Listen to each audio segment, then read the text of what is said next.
Bem ti bre, ne možemo više ovako, Moramo naći neki način da pobegnemo odavde. A jebem ga, Mile, a ko je to kriv što smo završili ovdje, bogat, jel se sjećaš, a? Ko je sve pare tamo ubacio na kladioncu?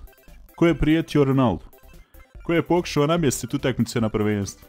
Ko je pokušao opljačkat Putinov ured u toku finala prvenstva? Pa nismo ja i Ante, mislim, dobro, jesmo, ali si nas ti poveo, majko.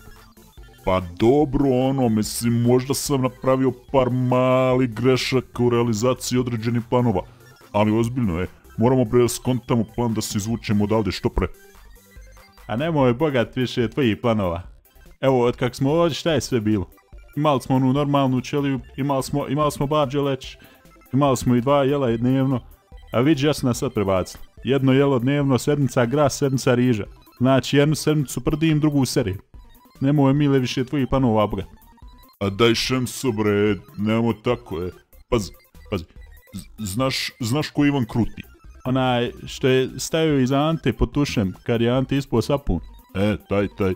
Vidiš, zbog njega Ante ne progovara sedmicama od kako se to desilo, jel? I to si ti kriv.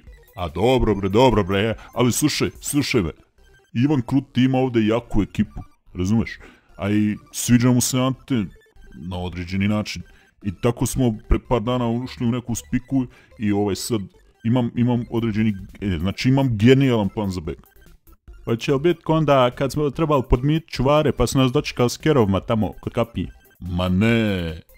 Ili onda kad smo trebali prokupat trup pa smo razbili cijev od kanalizacije i onda kanalizacija iz cijelog zatvora nam poplavila ćeliju. A dobro bre šemso, ne moraš me podsjećati, mislim, slušaj, znam ja da nije baš svaki plan do sad prošao baš najbolje. Dobro, nije ni jedan, ali, slušaj, ovaj je drugačiji. Ili kad si dobio dojavu da se gasi struja na ogradi, pa sam Ante spržio svu kosu što mu je narasla od kak smo ovdje. A daj bre, ne, šemso, aj molim te, slušaj sad. Znači ovako, Ivan ima tog stražara koji mu donosi stvari izvana, kapiraš? Preko njega je uspio da nabavi